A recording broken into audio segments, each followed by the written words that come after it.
Welcome to the Make and Design Podcast. I'm your host, Carina Gardner. On this podcast, we're unraveling the everyday joys and dilemmas of design, making, and business. For makers who want to be designers and for designers who are makers, this is your inside scoop to help you grow your business and bring more creativity to your life. Hey guys, I'm so excited to share with you today part 2 of a podcast interview I did with Ryan Leacock of the Creative People podcast. I'm kind of just giving sage advice to Ryan and to anyone else about what it really takes to make money as a designer or as a creative in general. And I'm really hoping you enjoy this sage advice. If you have not listened to part 1, I highly recommend you go back in the podcast, wherever you're listening to it, and go find the previous episode and listen to part 1 first, and then continue here with part 2. So without further ado, I'm going to turn on this podcast episode I hope you really enjoy with Ryan Leacock. That's a good perspective. And also what you said about, like, you can still be creative in that lane. And the great thing about our minds is, like, we'll fill in the spaces. So if you're like, this is my focus and I'm only going to focus on this, I know my creative mind, and it would be like, okay, I can play in that lane. But when you aren't trying to focus on that lane, it'll be like, do this over there. And then you'll, like, I just imagine like a car just cutting through all these lanes. Like, and that's a lot of creative people. We're just like, I'm going to go this side and this side. And well, because you want to see what's over there, sure. Right? And you want to see what's over there. And maybe it's more fun in the fast lane. Then you realize maybe it's more fun in the slow lane. They seem to be taking their time. And so 100, that's such a great analogy for what we do as creatives. And then do you know what happens? Because we've been zigzagging so much, we don't see very much progress on the road. We haven't been doing a straight line. And so we're just like, we're still back here. And then we're grumpy and we're upset when we haven't made any progress. When it's just like, you've been zigzagging because you haven't been just staying straight, like, you're not going to see the progress. Yeah. I have recently gone through a similar thing. And while I don't have any expertise like you have, I'm like, these 4 things, that's what I'm focusing on. And I know it sounds like a lot, but it's like, one of them's the podcast, one of them. And I've accepted too, this is the long haul. It's these things for the long haul. And so we talked before about me kind of paring down. I kind of did that. I mean, like, I had to keep it maybe like a few lanes, though. I couldn't just do one. Yeah, well, I think it's hard because you're a business owner, right? So you still have to market yourself. Sure. You have to create the product, whatever it is, the art, the writing, the whatever it is. Yeah. And then it's figuring out, some other lanes that matter. But that's just owning a business, right? Yeah, like, I couldn't do what I'm doing without lots of people helping me with all the lanes. I can really only focus on one thing. Everybody knows on my team what I'm focusing on, but everybody else on the team, they have their own focuses. So they all are kind of building those lanes for me so that we can drive the entire bus. Yeah. What would you say to someone who, like, doesn't have a team? So I didn't have a team for 13 years. Yeah. So first of all, and I made multiple 6 figures as an individual designer, just doing the things that I tell people to, like, the stuff I've told you on this podcast is literally the stuff I tell people to do. And if they do it, they're good. They get their 10,000 hours faster. Malcolm Gladwell's, they get it faster. They become an expert faster, and they see progress faster. So they stay motivated longer. And so all of those things really, really matter. So if you do not have a team, the goal is to choose one product type, whatever it is. Like, maybe you do art prints, stick to art prints. Just stick to it and see how it goes for 6 months before you change your mind about something else. I notice people don't give it long enough to kind of see if it works. Not every category of thing works. For example, I had one of my designers said, I think I'd like to do digital bookmarks. We dug into it and I'm like, there is no market here for this. Like, this is not going to work. But people don't do their research, or they don't do it for long enough to see if it really has a market. And so that's what I would say. Like, I spent the first 13 years in multiple markets, but most of them I stayed in by myself for a very long period of time as I watched it grow. That's good advice. And you guys reached out to me to talk on the podcast. And I'm really, like, I feel like, oh, this is a gift. I need to hear these things. Caitlin's really good at her job. So as a creative person, is there anything that frustrates you? I don't like doing the boring stuff just like everybody else. Right? Like I would rather be sitting down and designing wallpapers all day. Like, you know what I mean? I am about 6 months behind in turning in a fabric line. Like I just like every creative, like we all have deadlines. I miss deadlines. I like because I'm just so busy. But I will say that one of my superpowers is prioritizing. I know what's most important now. And for me in this phase of my life, I am trying very hard to help as many people as possible live the dream of being a creative, of being a designer. And by doing that, by knowing that's what my real soul purpose is, for me, it's okay to be 6 months late on a fabric line. I know it will happen. I will carve out the time for it. But right now, this very second, I'm teaching people how to become font designers and, like all kinds of things. And that's important to me right now. Yeah. If you were to describe, or I want you to picture in your mind your creativity, and I want you to give it a physical form, and how you relate to it, and what it means to you, and what does that look like for you? I think it's a little bit like, and I think I'm thinking this because I just designed a line around this, but maybe a sailboat. Yeah. I think a really good, I think everybody has a great vessel to start with. You're like already set up, ready to go. And you've got these sails, but most people aren't using the wind to blow them in the right direction. They've got their sails all the wrong way and they're kind of moving things around. And instead of using what's around them to their leverage so that they become even better at it, what happens is that they're fighting against the wind. They want to go way over here or they want to go way over there. But most of the time for me, I'm usually riding the wave. Like I'm following wherever the tide is taking me and I'm following wherever the wind is blowing me. And are there small deviations? Yes, but I know where I'm going because I'm following what naturally makes sense for myself, for my business, and for my family. I really like that. In terms of inspiration and how that comes to you, talk to me about that process. Oh my gosh, I'm inspired by so many things. Even I will say, I think one of the hardest things so I'm 43.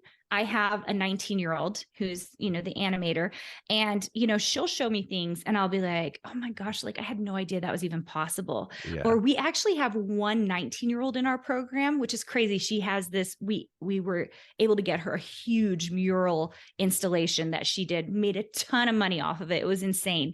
And she did it and she was just so excited, but she comes to me all the time and says, hey, Carina, have you heard of this for Twitch streamers? And I'll be like, no, why would I have ever heard of that before? And I'll be like, go make a gazillion of those and go see if you can make money doing it. Right. And so I find myself inspired by my students, by my kids. Like, I feel like there are so many new emerging markets that I don't understand and know because I've been busy doing this and I teach people these things, but I also teach people like check for the emerging markets because they're happening every day. Yeah. The world's like changing in like fast forward right now. Like, well, I was just talking to someone about AI and that whole avenue is like mind blower. Yeah. But there's just so many ways to make money, but most people aren't thinking about how could this make me money so that I could do really cool things with it. They're thinking about, I'm scared of it. It's going to ruin my job. It's like, they're all thinking all the negative things when I'm thinking like, ooh, so AI is going to make the best designers even better because people are going to use the AI to figure out, here's kind of what I want. They'll take it to a designer and the designer can be like, oh yeah, I can customize it and make it exactly what you want. Guess what? The designers who are not on top of it, they're going to fall. And so what we have to do is we have to tell people and teach people how to become the best in their category and be well known for it, because that's how we rise to the top. I really like that. Now, to go one step further, when you are making any of your own creative projects, talk to me about inspiration for that specific thing. It's almost always stuff I want to build for my house. Yeah. So like if I'm doing like bunting and banners, it's because I bought a house. This house actually has tons of fireplaces. So suddenly I was like every Valentine's Day banner, every Halloween banner, every Christmas banner, like I was making them. Yeah. My big ultimate gingerbread house, which is probably my most popular item that people are obsessed with. I made that literally because I wanted a giant gingerbread house in my living room for Christmas, So I make for me. Like, Yeah. I'm not one of those designers who's like, I'm going to make for this person way out there. No, no, no. I make for me because if I'm willing to use it, then I know other women, especially of my age range and type, are going to be also wanting and interested in creating those things. I think very often we're like busy thinking about who out there might like this instead of building stuff for ourselves because we are our own market. Mm. So let's use that gingerbread one for an example. So talk to me about when you had that idea and like walk me through those early stages and like getting it to like even making it a product. Talk to me about that. Yeah. So I had originally several years back created something called the Christmas Village. It was probably the first that I had seen someone creating a 3D set of houses that were huge, like a whole set in paper. People hadn't been doing that. They'd create like an individual, something very simple. And these were detailed, like all the candy canes and the wreaths and the gumdrops. It was like very detailed. So an advanced user would get very excited to create this whole Christmas village. The most popular piece in there was a very small gingerbread house. Okay. And it was very detailed. It had a high gable, and I just really enjoyed making it. It was pretty. I mean, like I'm attracted to pretty things, and I was like, it's pretty. Well, I got into that boredom stage where I was like, I feel like I've made everything. I had done haunted villages, I've done Easter villages, I'd done all these different things. And so I was like, I wonder what would be like if we could take this machine. We have a set limit, right? It was the Silhouette Cameo or the Cricut Explorer. They only do a 12-inch by 12-inch paper. That's the biggest size we can do. And I thought, how do I create something bigger when I only have 12-inch by 12-inch papers or letter size papers? And so I was like, well, clearly I have to become an architect. So I have to figure out how to structurally build this thing so that it will sit like big, and then hide all the seams. I've got to figure out a way to hide all of these blocks that I'm building and hide all the seams. So it kind of just became an exciting project of like, is it possible to build something that's, 14 inches by 20 inches and has a lot of depth to it? How is that going to go? And it took me 2 weeks. It was the first time I'd ever done like that. And I made lots of mistakes, like the roof lines, figuring out how to set them all up together. I mean, it was a nightmare. And after 2 weeks, I built it and I was like, this is awesome. Well, one of the things, if you go to my Instagram feed, if anybody wants to go see it, I show them this gingerbread house at BYU, Idaho. And then a couple years later, Silhouette came out with something called the Silhouette Pro, which cut a 24-inch paper. And they said, Carina, will you make something? And I said, sure. And I built that same big gingerbread house, and it basically doubled in size on this 24-inch. But it's not double because it's really more than that, right? Because it's not just 12 inches, it's 24 inches by 24 inches, and it like compound interest, everything. Totally. So I show you guys love the reaction of the BYU students as they see me pull this thing out, because they're just like, what? Because people don't realize how big it is. It takes 2 people to carry it into a room. And I just think I love to push myself. Like I am always challenging myself on the next step. Like, what can I do to beat myself? And that's how I think great designers are really made. Yeah. And like creative people in general, like that, just like that gnawing push of just like, I want to do the next thing. I want to, yeah. Which I do think is different than perfectionism. I am not a perfectionist. In fact, my husband and I were talking about this. I was like, I actually kind of am a little sloppy sometimes. I like to get the big projects or whatever done as fast as possible. So I tend to not be a perfectionist. I think it's more about pushing yourself to be like, what's the next thing? What's the cool thing I can build? And in that same way, still stay in my lane, right? Like for me, my lane still now is fabric and SVGs and teaching. So I have as many lanes as you do, but those took 15 years to build. And it's a good reminder of like, we're in this for the long haul. You keep coming back to like how long you've been doing it, and your 3 years and 10,000 hours. That doesn't happen overnight. So like, you got to give it the time, right? Yeah. You do have to give it the time. And then you also have to be paying attention to markets because they are changing so quickly. I felt like that was one of the number one things the faculty came out of when I talked to them. They were like, So the markets are changing quickly. And I said, yes. And that's why I can't tell you platforms, because they might not be relevant in 2 months. Yeah. So instead, we've got to teach our kids how to be good business owners, how to stick to one thing for long enough, how to get really good at their craft or their art, so that they can figure out best methods for making it palatable for customers. Yeah. And that's like principles rather than like rules, right? Yeah. And like, holy, like, I know even since I started this podcast, like when I started, I was on Instagram, like it was a completely different, The and rules were it different. was so different. Like you could do chronological, Yep. right? Like you could put up 5 posts a day and all of your people would see it. Yep. And look at the feeds. I was thinking of someone's feed. I know that they got to 30,000 or 30,000 people really, really quickly, but has never grown since, right? Yep.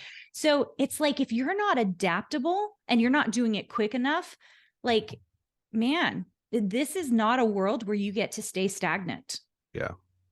And once, like, using the Instagram thing, once it changed, it was like, I have to like relearn it. And then you have like, we're talking about lanes, you have like, well, I got all these other things to do. So it gets really tough. And what do you say to keep people, motivated? How do you stay motivated?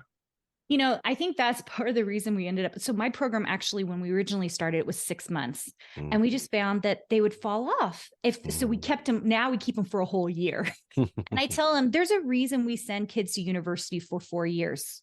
And they have to get a grade, because that accountability is key, because motivation goes away. Oh yeah. And so when you join a program or I'm in a mastermind, when I join like things, it's to keep me accountable. Like I've told myself that it's going to keep me motivated, because I paid this money and I'm going to do the things, and I'm going to follow what my mentor is telling me to do.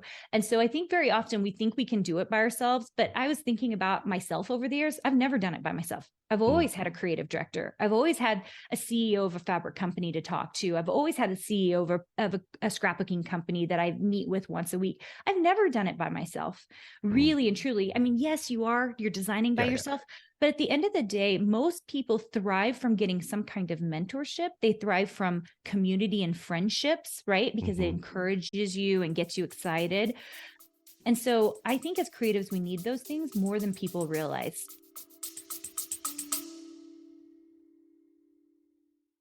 Have you been dreaming of earning a master's degree or a design certificate that could lead you to launch your very own business? The University of Arts and Design has unique programs where you not only learn how to design, but how not to be a starving artist, which is why I created it. Join us in our upcoming Design Your Future event. Visit uad.education/designyourfuture to learn more about our students, discover the courses that we offer, and find out more about how you can become part of something truly unique in the university experience. What would you say to someone who is looking for those kind of things? How do you find them? Like, how do you, like, where do you go? I know. Well, so one of the toughest parts about that, if we're being honest, is creatives don't like to be in charge of those things. Right. And so I would say go to Facebook and go find writing groups. My husband's a writer, and I was like, go join. I was like, I'm paying for it. Go find a writing mastermind. So he has like groups that he meets with. Like, really, if you can pay into it, then someone is motivated to keep that program going. My children, they go to college. Like my oldest is in college right now, but when they get out of college, we will be signing them up for masterminds and writing groups and animation groups, because at the end of the day, I love free groups. I've tried them before. They just don't stick, because who's in a free group? Those are like-minded people, right? When you pay into a paid group, what happens is you get people of a total different caliber. They're interested in staying. They're going to do the work. They're dedicated to what they're doing. So you get a different group of people, and whoever's facilitating it, and they're cheap ones, right? Like you can join, like, I think my husband's mastermind's like $27 or $37 a month. Mine is not I have an expensive program, but you can find things out there where you can pay for a membership of community that will help you get started. Interesting.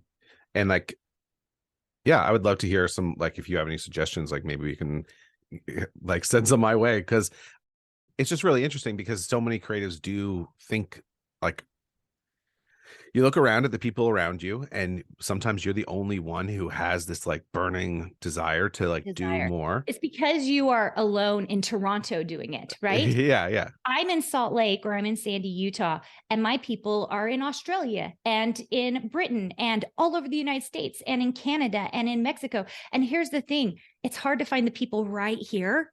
And so that's why online is such a beautiful place, because you will find the people. Mhm. My personal little peer mastermind, there's 5 of us in it. None of us, 3 are on the East Coast, 2 of us are on the West Coast. We would have never found each other in a conventional method. But because Mhm. we're all in a mastermind together and we found each other, we started meeting together and started talking, and it became this amazing community of growth and learning. But we wouldn't have found each other any other way. Mm. I really like that. And like, just you're definitely broadening my outlook a bit, and I really appreciate it. Like, yeah, this is a nice surprise. It is always a surprise when people realize that I know a couple of things about building your business. And it really is, it Well, I is so didn't doubt crazy. you. I just, Well, just because most people know me as a fabric designer, or like, yeah. they're like, oh, you're a designer. Once they figure out that we have a huge team, that we understand how business works, that we want people to be profitable. I mean, part of the reason I'm on this podcast is that people who are listening, it's not, I'm assuming I'm talking to writers and creatives and painters and people who would not fit well in my program. But I'm hoping that they hear this and they go, the possibility is here. Why haven't I done this thing? Why haven't I pushed myself to go find a mastermind? Why haven't I found even a free Facebook group to hang out in? Why haven't I found local people to do things with? Because if you can start that conversation, I promise you things will change. It will lead you on a journey of finding the right people that need to be in your life. Yeah. And I can vouch for that in a smaller way. I said before, I think when we were talking, that I returned to acting this year, and getting in touch with that community has been totally like, there's a wind in my sail that wasn't there before, because I don't feel alone. And it helps me when and they're not writers, and it's just acting, but being part of that community has just bled over into all the other creative areas of my life. And yeah, so I'm in my little way, I'm like, yeah, you're right. Yeah. And here's the thing, it's always not the people it's the people that someone else they know. It's always Mm. like second or third away. So I'm always digging into my current contacts and talking with them. And this actually just happened where someone in one of my masterminds said, you ought to meet my cousin who's an interior designer doing these things. And then I flew to LA and had a meeting with him, who then hooked me up with someone else that I started talking to. And the thing is, you just don't know where the breadcrumbs are really going to lead unless you Mhm. explore them. Mm. I really like that. Yeah. Is there anything that you're reading, or like a quote that you've heard recently that stands out to you that you could pass on to us? Oh my gosh. I heard the best thing ever. It was in my mastermind. So she said, you can either have control or growth, but not both. Oh, that is good. It's really good, right? Yeah. Because I like control. And I'm Yeah. like, Karina, just you gotta let go of some things in order to grow. Yeah. And I love it that also, that what you just said, like, brings the mystery back into it too. Like, of just like, you can't, like, in creative work, sometimes we can get so like, I want to control this, but really letting it unfold, and letting that mystery in, like, that's where the good stuff happens, right? Oh So man, it really is. It's like you can only do so much. And then there's this magic. yeah. There's like this little bit of magic that really transforms the entire experience of being a creative. So it's like, put in all of your effort, all of your work, and then let the magic happen. But guess what? The magic doesn't happen if you don't put in the effort and the work. You haven't created enough. You haven't put enough ingredients and spices into the formula to Mhm. make it happen. Yeah. Karina, I've really enjoyed chatting with you and like hearing your perspective. And is there anything else that you want to leave us with as we kind of wrap this up?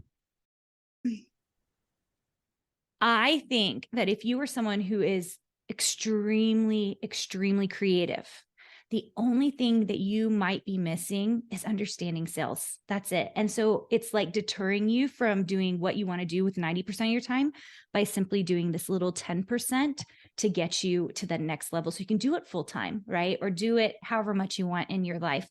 I will say that I recently wrote a book that outlines a lot of these things and including models for profitability. It's called Design, Profit, and Prosper. It's on Amazon.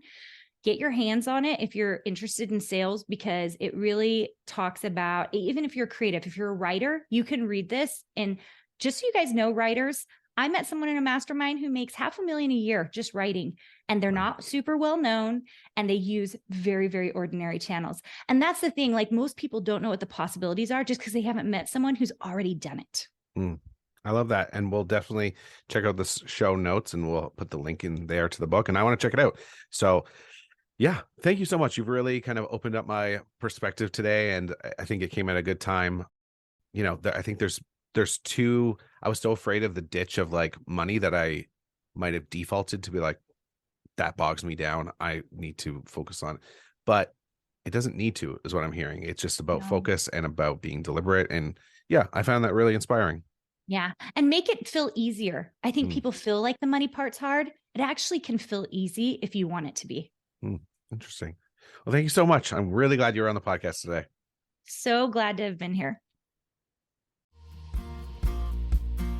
Hey, did you know that you can visit me at makeanddesign.com to learn more about this podcast and join my VIP group for weekly freebies? I can't wait to see you there.